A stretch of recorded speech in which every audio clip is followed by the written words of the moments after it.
આજના આ ખાસ એક્સપ્લેનરમાં તમારું સ્વાગત છે। જુઓ, આજે આપણે એક એવી જ જબરદસ્ત ગાણિતિક સુપર પાવર વિશે વાત કરવાના છીએ જેની મદદથી આપણે પ્રકૃતિની સૌથી મોટી તાકાત એટલે કે આપણા સૂર્યનું બરાબર ચોક્કસ સ્થાન જાણી શકીશું। ખરેખર સોલર એન્જિનિયરિંગની દુનિયામાં આ કન્સેપ્ટ એકદમ ગેમ ચેન્જર છે। તો સૌથી પહેલો સવાલ એ થાય કે શું ખરેખર આપણે સૂર્યના ચોક્કસ સ્થાનની આગાહી કરી શકીએ? ક્યારે એવું વિચાર્યું છે ખરું કે માત્ર ગણિતની મદદથી દિવસની કોઈ પણ ચોક્કસ મિનિટે સૂર્ય આકાશમાં બરાબર ક્યાં હશે તે જાણી શકાય? હા, બિલકુલ। આ કોઈ જાદુ નથી હો, પણ વિજ્ઞાન અને ગણિતનું એક અદ્ભુત કોમ્બિનેશન છે। ચાલો તેમાં થોડો ઊંડા ઉતરીએ। હવે સ્ક્રીન પરની આ આકૃતિ જુઓ। અહીં આપણે એક બહુ જ અગત્યના શબ્દ અલ્ટિટ્યૂડ એંગલને સમજવાનો છે। તેને ગ્રીક અક્ષર બીટાથી પણ ઓળખવામાં આવે છે। જો સાવ સરળ ભાષામાં કહું ને તો તમે જ્યાં ઊભા છો તે સીધી જમીન એટલે કે તમારું હોરિઝોન્ટલ પ્લેન અને બરાબર સૂર્યના કેન્દ્રની વચ્ચે જે ખૂણો બને છે ને બસ એ જ આપણો અલ્ટિટ્યૂડ એંગલ। એટલે કે તમે બહાર ઊભા રહીને સૂર્ય સામે જુઓ તો તમારી આંખની સીધી રેખા અને સૂર્ય તરફની નજર વચ્ચે જે એંગલ બને તે જ આ બીટા છે। સાવ સિમ્પલ, રાઈટ? હવે એક વાત તો નક્કી છે કે આ ખૂણો આખો દિવસ એકસરખો તો રહેવાનો નથી। દાખલા તરીકે સૂર્યોદય કે સૂર્યાસ્તનો સમય વિચારી લો। સૂર્ય બરાબર ક્ષિતિજ પર હોય છે, બરાબર ને? તો આ સમયે આપણો આ એલ્ટિટ્યૂડ એંગલ એકદમ 0 ડિગ્રી પર હોય છે। મતલબ કે સૂર્યના કિરણો જમીનને બિલકુલ સમાંતર ચાલી રહ્યા છે। અને આનાથી બિલકુલ ઉલટું વિચારો કે બપોરનો સમય છે અને સૂર્ય બરાબર તમારા માથાની ઉપર ઝળહળી રહ્યો છે, ત્યારે શું થશે?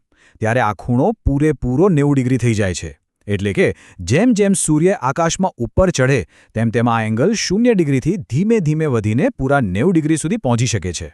હવે આ એંગલ તો ભાઈ દરેક મિનિટે બદલાતો રહે છે, તો એને શોધવો કઈ રીતે? જુઓ, આની ગણતરી કરવી એ કોઈ સરસ મજાની વાનગી બનાવવા જેવું જ છે। આ રેસિપી માટે આપણને માત્ર 3 મુખ્ય સામગ્રી જોઈશે। પહેલી છે તમારા લોકેશનનું અક્ષાંશ, જેને આપણે લેટિટ્યૂડ કહીશું। બીજી સામગ્રી છે ડેક્લિનેશન એંગલ, જે વર્ષના કયા દિવસે તમે ગણતરી કરો છો તેના પર આધાર રાખે છે। અને ત્રીજી છે સોલર અવર એંગલ, જે દિવસના સમય પર આધારિત છે। તો આ રહી આપણી માસ્ટર ફોર્મ્યુલા। આ એ જ ફોર્મ્યુલા છે જે આપણી આ ત્રણેય સામગ્રીઓને એકસાથે જોડે છે। આપણે અહીં કોઈ અઘરી ત્રિકોણમિતિમાં બહુ ઊંડા ઉતરવાની જરૂર નથી। બસ એટલું સમજી લો કે સૂર્યનો અલ્ટિટ્યૂડ એંગલ એટલે કે આપણો બીટા શોધવા માટે આ જ સૂત્ર વપરાય છે। આ ફોર્મ્યુલા સમજો કે એક જાદુઈ ચાવી છે જે આખી સિસ્ટમને આપણા માટે ખુલ્લી મૂકી દે છે।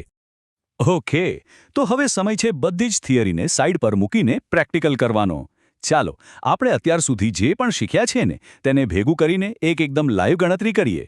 આપણે એવું માની લઈએ કે અત્યારે 22 મે 2026ની તારીખ છે અને ગુજરાતના ભરૂચ શહેરમાં બપોરના બરાબર 12:38 થઈ છે। બસ આ જ ચોક્કસ સમય અને સ્થળ માટે આપણે સૂર્યનું એક્ઝેક્ટ લોકેશન પિનપોઇન્ટ કરવાના છીએ। તો માસ્ટર ફોર્મ્યુલામાં નાખવા માટેની આપણી 3 સામગ્રીઓ તૈયાર છે। નંબર 1, ભરૂચ શહેરનો અક્ષાંશ એટલે કે આપણો L છે 21.7 ડિગ્રી।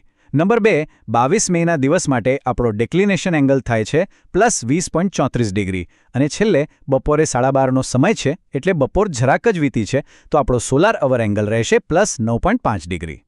હવે આવે છે આ એક્સપ્લેનરનો સૌથી રોમાંચક ભાગ। વિચારો, જો આ બધા જ એક્ઝેક્ટ આંકડાઓને આપણે પેલા સાઇનવાળા માસ્ટર ફોર્મ્યુલામાં પ્લગ ઇન કરી દઈએ તો શું જાદુ થશે? આ બધો ડેટા હવે મિક્સ થઈ રહ્યો છે અને બસ થોડી જ સેકન્ડ્સમાં તે આપણને આકાશમાં સૂર્યનું એકદમ સચોટ સ્થાન જણાવવા જઈ રહ્યો છે। ટેન્શન વધે છે ને? અને બૂમ! ગણતરી કર્યા પછી આપણને આપણો ફાઇનલ અલ્ટિટ્યૂડ એંગલ એટલે કે બીટા મળે છે, જે છે અંદાજે 80.8 ડિગ્રી। છે ને કમાલ? કોઈ જ અનુમાન નહીં, કોઈ જ અંદાજ નહીં, માત્ર ને માત્ર શુદ્ધ ગણિતે બરાબર પિન પોઇન્ટ કરીને આપણને જણાવી દીધું કે આ જ સેકન્ડે સૂર્ય આકાશમાં ક્યાં છે। પણ ઊભા રહો, આ 80.8 ડિગ્રીનો પ્રેક્ટિકલ મિનિંગ શું થાય? એનો સીધો સાધો અર્થ એ છે કે જો તમે બરાબર અત્યારે ભરૂચમાં ઘરની બહાર નીકળો અને આકાશ તરફ જુઓ તો સૂર્ય લગભગ સીધો જ તમારા માથાની ઉપર હશે। તે એકદમ ઊંચા અને તીવ્ર એંગલથી ધગધગી રહ્યો છે। અને ભાઈ, મે મહિનાની બળબળતી બપોર હોય એટલે આવો જ તાપ હોય ને? આ રીતે આપણે પણ ઘરે બેઠા એકદમ પ્રોફેશનલ સોલર એન્જિનિયરિંગ એક્સપર્ટ્સની જેમ સૂર્યનું ચોક્કસ લોકેશન ક્રેક કરી લીધું। છેલ્લે એક વિચારવા જેવો સવાલ મૂકીને જાઉં છું। જો આ એક સામાન્ય લાગતું ગણિત આજે બરાબર આ જ મિનિટે આકાશમાં તપતા સૂર્યનું ચોક્કસ સ્થાન પકડી શકે છે. તો જરા વિચારો કે આવતીકાલ માટે કે આવતા વર્ષના કોઈ ચોક્કસ દિવસ માટે એ શું આગાહી કરી શકશે? આ માત્ર આંકડાઓની રમત નથી. આ પ્રકૃતિની સૌથી મોટી ઊર્જાને સમજવાની એક જબરદસ્ત શક્તિ છે. તો શું તમે તૈયાર છો ભવિષ્યના આવા જ કોઈ સોલાર પ્રોજેક્ટની ગણતરી કરવા માટે?